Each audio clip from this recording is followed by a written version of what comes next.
Increase tithes and offerings up to 600% with cashless giving. Securely and easily accept mobile pay and all major credit cards for one-time or recurring religious donations anytime, anywhere. Learn how at karmapayments.com.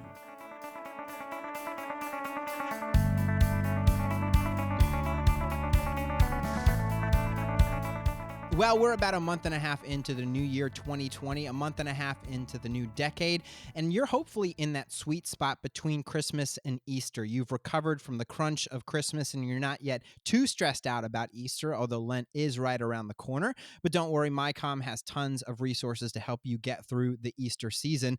But here in this kind of calm between the two holidays, hopefully what you're doing is you're getting in the groove and you're beginning to review the last year and the beginning of this year. What's working? What are some things that you've tried that have been effective, and what's not working? What are some guesses you took or some risks you have taken that maybe didn't pan out?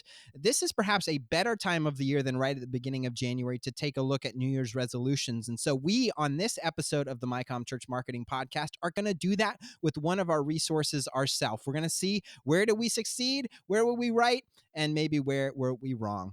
My name is Dan Wunderlich, and I'm a United Methodist pastor. And as always, I want to thank you for listening to the MyCom Church Marketing Podcast. And before we get into today's topic, we want to give a shout out to Cheryl, who wrote in at the end of every episode. We always ask you for your feedback. And Cheryl wrote in saying, I enjoyed the podcast about making the most of your Sunday bulletin and plan to use a few of your ideas in our bulletin. I believe we need a change because I'm finding more people don't pick up the bulletin, and quite a bit of those that do are leaving them on the pews as mentioned. Thanks for the ideas. Well, Cheryl, you are more than welcome. We do this because we want to love and serve the church, and we want to make sure that you all are effectively communicating with and reaching your congregation and community. And I find it interesting that, there are people who aren't even picking up the bulletin anymore. And perhaps that's something that makes a digital or online bulletin that much more vital, because they may think on Sunday morning, I don't need this. I don't want to take a piece of paper. I don't need announcements. But they find themselves in the middle of the week trying to remember something that was said, or interested in taking a next step with the church. If you can make those things available through your website one way or another, that might help solve that problem. But as we said in the introduction of the show, it's New Year's resolution time. Well, probably it's post New Year's resolution time. You maybe have made some and broken them already. Hopefully you've stuck with some of the ones that are going to take you to the next level. But 2 years ago, at the beginning of 2018, I wrote an article for MyCom called 3 New Year's Resolutions for Church Communicators. And we thought it might be fun to review those resolutions and see whether I was right or whether I was wrong. Were some of these guesses and recommendations things that ended up panning out, or did I swing and miss on any of them? And that article began with some statistics on social media usage. Now, the data then came from 2016. It is unfortunately kind of a challenge to find reliable data about social media usage online. And so at the time, the best data I could find, or at least the most interesting data, was 60 seconds on the internet in 2016. It generated 3.3 million Facebook posts, 65,972 Instagram photos, and 500 hours of video uploaded to YouTube. So I went looking for some new statistics for 2019, the year we just closed, and here's a picture of what happened on the internet in 2019. There were 87,500 people tweeting. There were 347,222 people scrolling Instagram. 4.5 million videos were viewed just in 60 seconds on the internet. 1 million people were logging into Facebook, and 41.6 million messages were sent through Facebook Messenger or WhatsApp, which are both owned by Facebook, but those are direct messaging programs. There's also an interesting stat, a newer platform, or at least one that is gaining in popularity now, called Twitch. It has over 1 million views in 60 seconds. It's a live streaming platform, primarily for video games, but you'll also find creators and crafters and makers streaming their work online. And perhaps here's the one that jumped the highest between 2018 and 2019. There's 694,444 hours of Netflix being watched in just 1 minute on the internet. And so the interesting thing to me, though, as I looked at those statistics, was back in 2016, the data these companies were releasing had to do with quantity of content, the number of posts, the number of photos, the the number of hours being uploaded, because back then content was king and everyone wanted to say, we have the most content, we have the best content, we have everything you could ever need. Come and spend all your time on our platform. But interestingly, if you were noticing, the data that was released for 2019, or at least the data that I found for 2019, was not about quantity of content, but it was about engagement. It was about number of people using the app, number of people engaging with the content, number of things that they were watching or reading or actually sending. And so this is a shift in how we view social media. I was reading an article earlier today about the reasons people leave social media. The number one reason people leave social media is because they are overwhelmed by it. There is just too much going on. And I think these social media companies have realized this. They have shied away from advertising the amount of content and instead tried to refocus on connection and engagement. And that leads us in to the first New Year's resolution I recommended back in 2018, and that was to pivot away from one-to-many communication and toward one-to-one or one-to-few communication. And I think for the most part, as an overarching rule of thumb, that was spot on. What I wrote at the time is that we often talk and write online as we do from the pulpit or the stage, one to many. We write our post or film our videos as if we're addressing a crowd.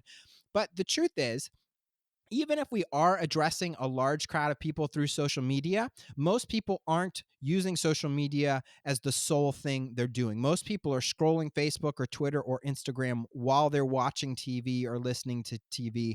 You're checking your social feeds while you're waiting in line at the grocery store, while you're filling up a tank of gas for your car, or being completely unsafe while you're sitting at a red light. We tend to engage them for bursts at a time while we're doing other things.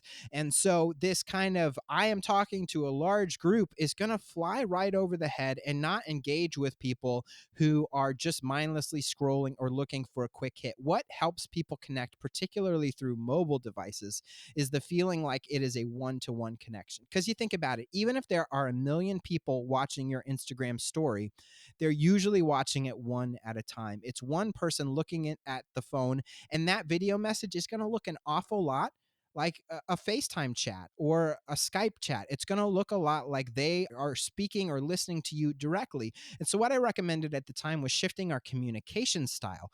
Because when you think about it, the way that we speak from stage or the way that we write or speak if we're talking to a large group is different than how we speak one-to-one or in a small group setting, right? The tone of voice, the pace at which we speak, the inflection of our voice, even our word choices are going to be different if we're talking to a large group of people versus, one-on-one. We may even say things like, hey guys, or hey gals, or hey everybody, rather than saying, hello to one person. And so what I recommended was a shift in communication style. Now, I tacked on at the end of that resolution the idea that messaging apps are rising in popularity, and really that is where things ended up going. Now, obviously, of course, we need to change our communication style so that we engage with people. But what we've seen is that the usage of social media has backed away from browsing some of the newsfeed content or just that endless stream of content. People are engaging more with things like Instagram stories. People are engaging more through direct messaging. And we see with Facebook, they have this big push for groups. They are looking for ways to break large audiences of people down into smaller groups. Now, this can be maybe somewhat frustrating or make you feel like your job is kind of hopeless, because the more one-on-one conversations you have, the more Facebook groups you need to moderate, the more small group conversations you need to keep an eye on. That takes more time and more effort than just throwing one message out to a large group of people.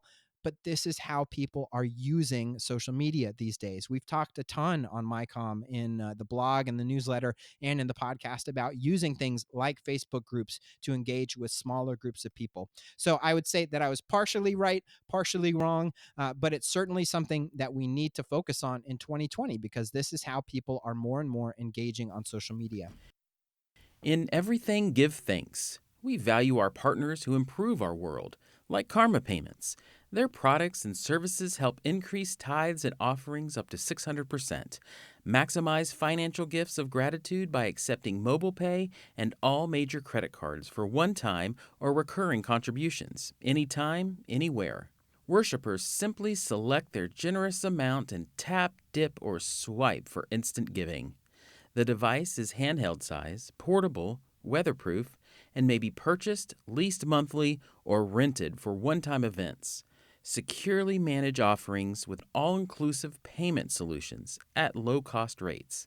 Create meaningful experiences for churchgoers. Open doors with advanced technology and receive larger religious donations more often. Learn how at karmapayments.com. The second resolution I challenged everyone to take was to refocus their approach on each platform. At the time, the research showed that we should be posting once a day on platforms like Facebook and Instagram. And so I wrote at the time, this relentless schedule leads many of us to post the same thing across all of our accounts. This means we miss benefiting from the unique culture of each social network and miss being stellar on any one of them. And that was so true, right? If we're having to post once a day to all of these different social media platforms, perhaps the most amount of time or effort or creativity we have to give toward it is to create one image or one video or grab one Bible verse or one quote and post it to all of the different platforms.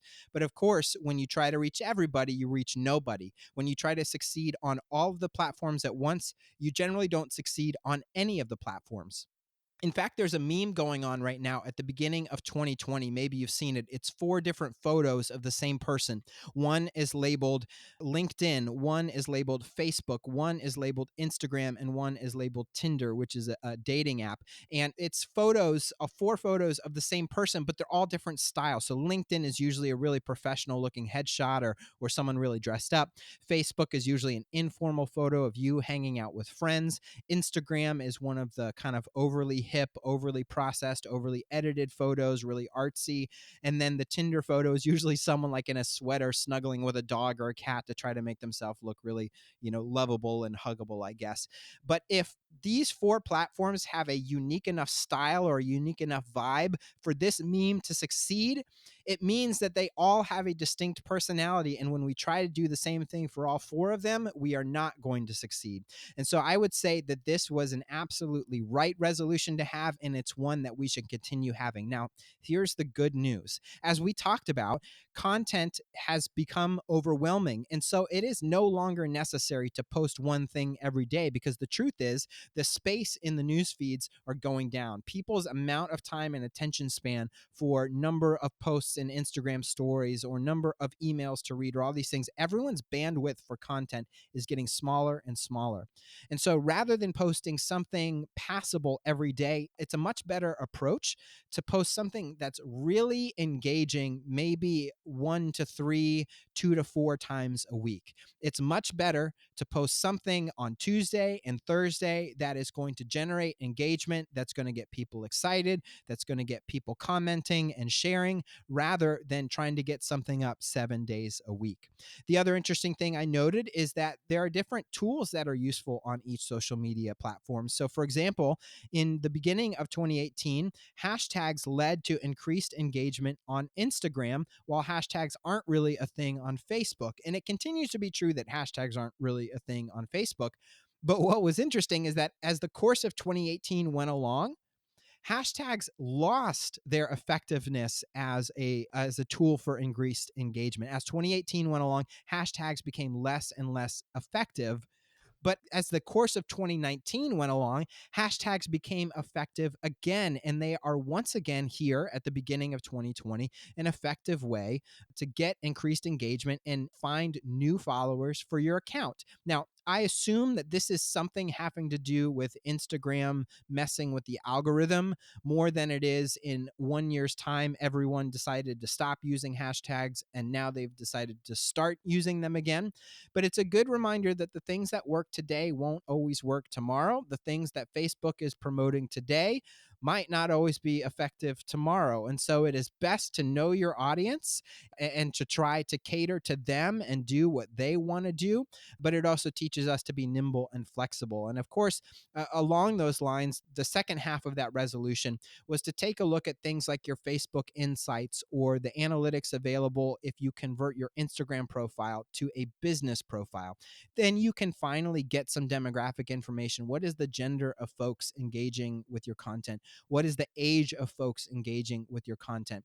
That is going to help you not only tailor to the vibe of an individual platform, but it can also help you tailor to the individual audience that you have found success reaching. And on the note of Facebook promoting some things now and maybe not so much later, our third resolution was to try out more video, specifically live video. As 2017 ended, 2018 began, video was the big push. Facebook Live, Facebook Watch, Facebook Video. Perhaps you've seen all the stories, the horror stories from media companies that fired all of their writers and hired a bunch of video content producers. And then we found out a little bit later that Facebook was maybe inflating the engagement when it came to video, that some of the statistics people were seeing weren't as accurate as they were portrayed to be. And all of these media companies made drastic decisions based on their personnel and their approach to social media and how they were going to produce their news. A lot of people lost their jobs over a recommendation from Facebook that ended up being based on false data. And that is, of course, a reminder that I have a sort of a rule of thumb. Whatever Facebook is advertising, try that. So, like right now, the end of 2019, beginning of 2020 is the season of groups. Facebook is literally running television commercials for Facebook groups. They have a large ad in Times Square for Facebook groups. So, whatever Facebook is advertising, you should probably try out because for a period of time, you are going to have boosted reach and the chance for extra engagement. But here's what is so critical is you need to keep an eye on the engagement. Because at the time, Facebook was advertising Facebook Live. And then for a while, they advertised Facebook Watch and they ran commercials for video. And for a period of time, when you posted video to Facebook, they showed it to a lot more people because they were trying to promote it. But the problem is, people didn't end up connecting with that kind of content. The numbers were inflated a bit. And then when the boost in engagement, the boost in reach was taken away, when the algorithm was rebalanced, a lot of people found they weren't actually reaching people as effectively as they thought. And so the rule of thumb is try out whatever Facebook is pushing or advertising, but keep an eye on your particular insights. Keep an eye on your statistics. Make sure that what you're posting is actually gaining engagement and isn't just benefiting from a temporary sort of inauthentic extra reach. Hope that makes sense. But I would say the way that I would tweak this for 2020 is that as 5G begins to roll out, as new phones continue to be made, as our internet connections continue to get faster, as data starts to get cheaper, more and more people are going to be watching video.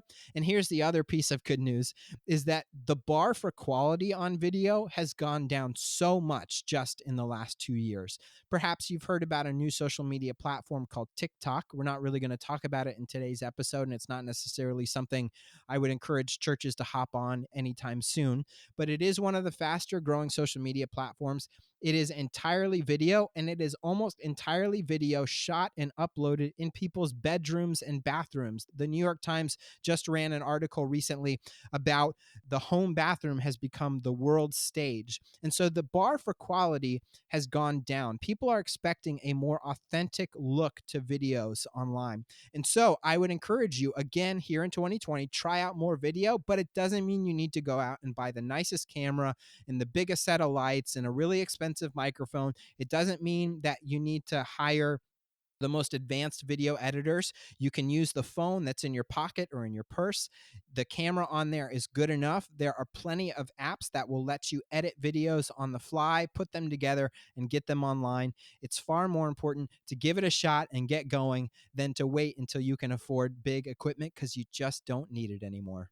We had a bonus fourth New Year's resolution, and this is the one that is perhaps the most evergreen. It is always going to be a good idea every year, and not just in church communications, but in every area of ministry in your church, and that is to recruit and train more volunteers. Volunteers, volunteers, volunteers, right?